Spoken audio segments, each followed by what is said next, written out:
What's going on, Diesel World Reaction? This your boy Juan Diesel, and I'm back with another video.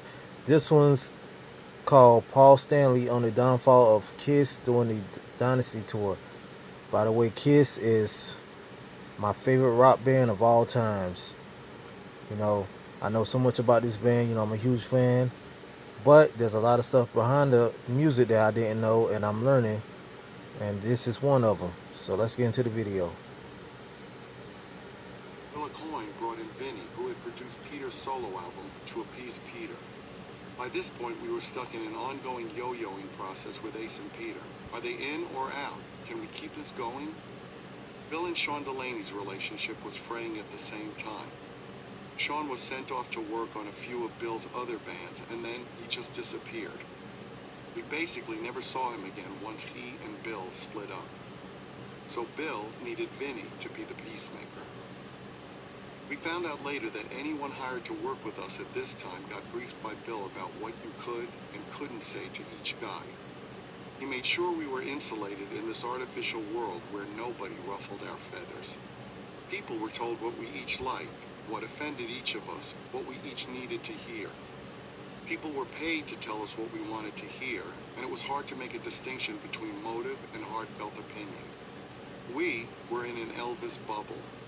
People literally held open doors for us. Someone opened the door at the studio, and there was always a catered meal. Bill knew us inside and out. He knew how to placate each one of us and keep us happy. That is a manager's job, particularly when confronted with four people as volatile and combustible as we were at the time. But those people were enablers too. Nobody wanted the gravy train to stop.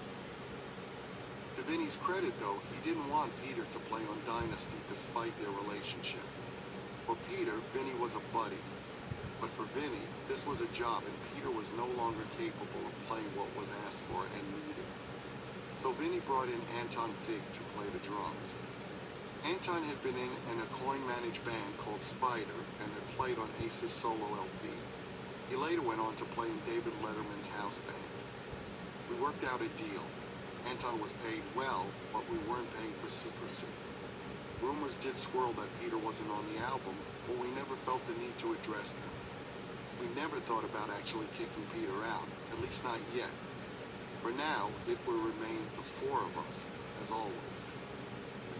With Vinny at the helm, the album wasn't really a rock album. But then again, we weren't really a rock band anymore. We were a bunch of rich guys who lacked a primal spirit. Of course, we also never felt we had to play by anybody else's rules. What was musically acceptable to us broadened over time. For some people, it was fine that we did things our way, until we didn't do things their way. That constituted a betrayal. When I heard I Was Made for Loving You being played back in the studio, I was blown away. Yeah, it wasn't Detroit Rock City or Love Gun, but it was undeniable. Another band came into the studio while it was playing and they loved it too. It was universal, something that grabbed you the first time you heard it. Was it calculated? Yeah. Was it calculated to succeed? Yes, ultimately it was.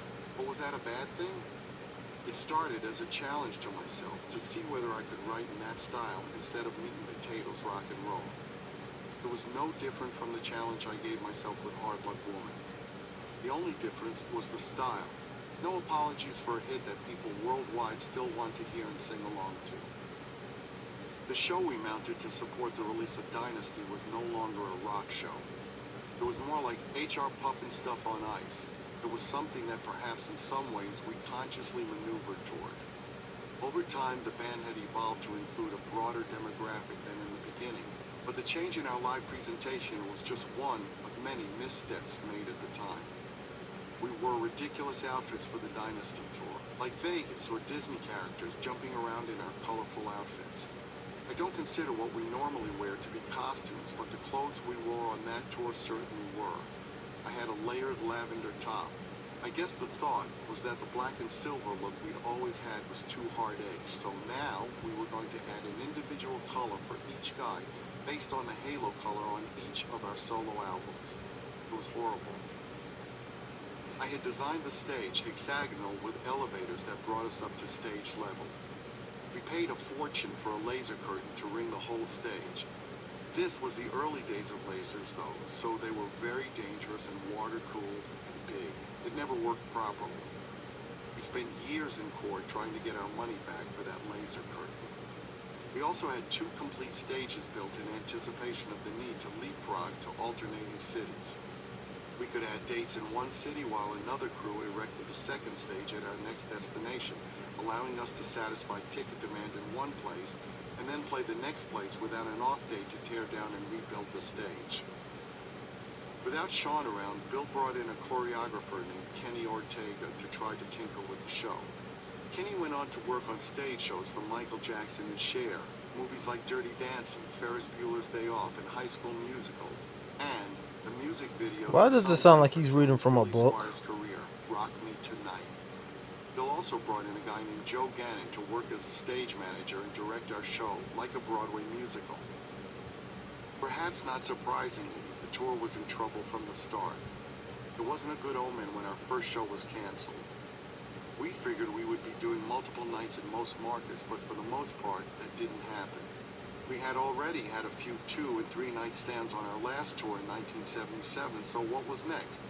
More nights, obviously. Nope, fewer. The bottom got pulled right out from under us. It was shocking and scary to see that instead of getting bigger, we were getting smaller, as it seemed people were having second thoughts about coming to see us. Why aren't they coming?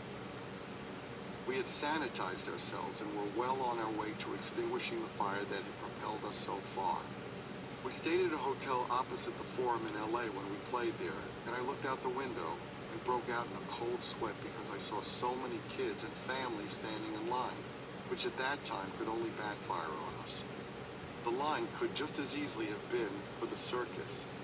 There was an upside though. I saw a lot of apparently single moms with their kids in tow. I could tell somebody, blonde mom in row 3, have her and Junior come backstage after the show, and then send Junior off for a tour of the stage.